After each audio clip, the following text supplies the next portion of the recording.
जावेद चौधरी साहब, आपके ख्याल में एक इल्ज़ाम लगता रहा हमारे अदलिया पे कि दबाव के तहत, सियासी इंजीनियरिंग के तहत फैसले होते रहे हैं। आज के फैसले से कितनी बालादस्ती कायम हुई, कितना खुद मुख्तार होने में मददगार साबित होगा आज का फैसला अदलिया के लिए, जमहूरियत के लिए?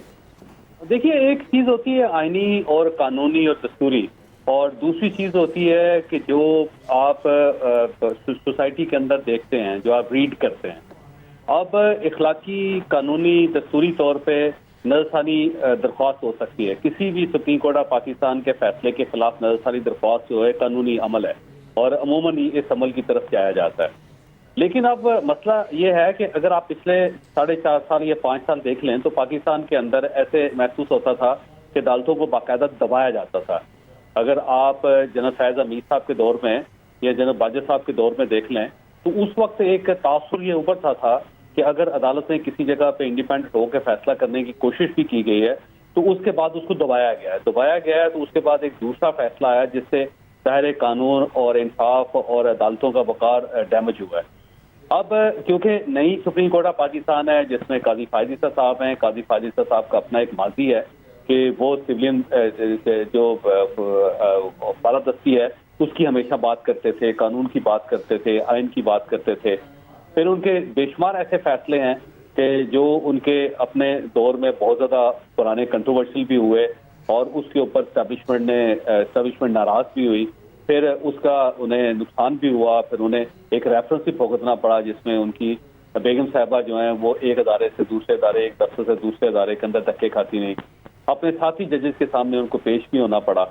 तो वो भी आप अगर उसको भी, उस हिस्ट्री को भी निकाल के देखें तो अब एक नया दौर स्टार्ट हो रहा है जिसमें सुप्रीम कोर्ट ऑफ पाकिस्तान में चीफ जस्टिस हैं काजी फायद ईसा साहब, और मेरा ख्याल है वो बड़ी समझदारी के साथ सुप्रीम कोर्ट ऑफ पाकिस्तान को चला रहे हैं।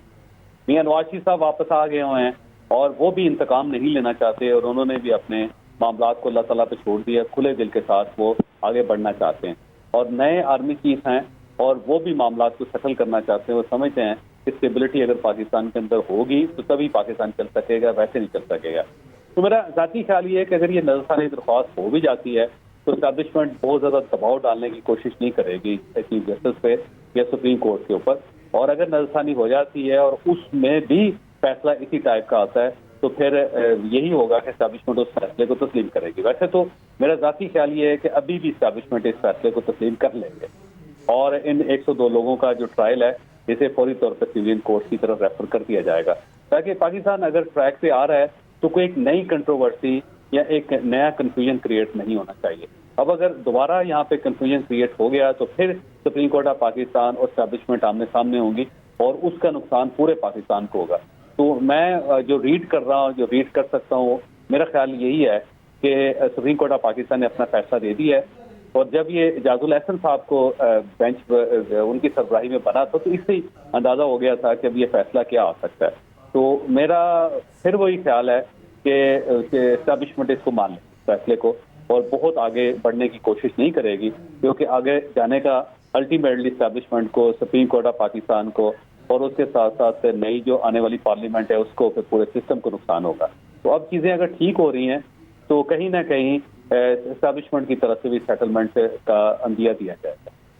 आमिर साहब, आपके ख्याल में वो तमाम मुल्ज़िमान जो कि जिनके ट्रायल फ़ौजी अदालतों में होने थे, अब कम अज़ कम उनको वक्ती रिलीफ तो मिल गया कि उनके हवाले से सुप्रीम कोर्ट का फ़ैसला आया है कि सिविलियन अदालतों में उनके केसेस चलने चाहिए, लेकिन बहरहाल गुनाह या सज़ा के वो मुस्तहिक तो हैं जो उनसे जुर्म हुआ है 9 मई को।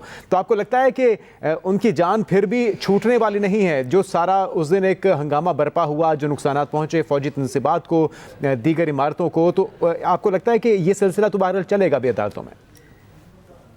मैं आपको बड़ी सुकून से ये बात कह सकता हूं कि रियासत सियासत को नहीं चलने देगी जिसमें रियासत पे हमला हुआ हो।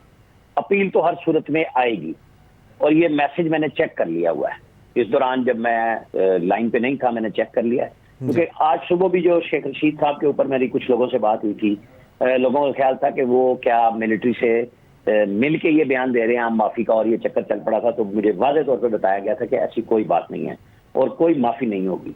मैंने आपको अभी पहले जिक्र किया था कि आर्मी चीफ की सरबराही में फॉर्मेशन कमांडर और कोर कमांडर इसके ऊपर प्रेस रिलीजें दे चुके हैं अपनी मीटिंगें करके, इसके ऊपर DGI-SPR की प्रेस कॉन्फ्रेंस हो चुकी भी है और रियासत अपने इस फैसले से पीछे नहीं जाएगी। अपील भी होगी, बड़ा बेंच भी बनेगा और वकील भी मजीद अच्छे लाए जाएंगे, क्योंकि अब नए कानून के बाद चूंकि अब नजरसानी नहीं बल्कि अपील। आमिर साहब, यहाँ इतना आप बता रहे हैं, ये भी बता दें क्या दबाव भी उसी तरह होगा जिस तरह माजी में होता रहा अदालतों पे?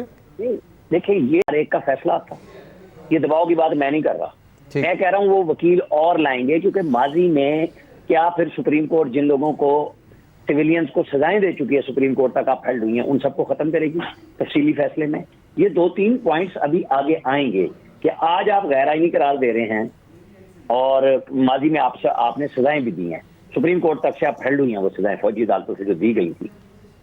ये अलग बात है कि दहशतगर्दों के लिए स्पेशल एक 21वीं तरमीम लाई गई थी कि उनके खिलाफ सिविलियंस का ट्रायल वहां पे दहशतगर्दों के हवाले से वहां किया जाएगा, और वो हुआ क्योंकि हमारे जजेस वो उनको नहीं छेड़ रहे थे।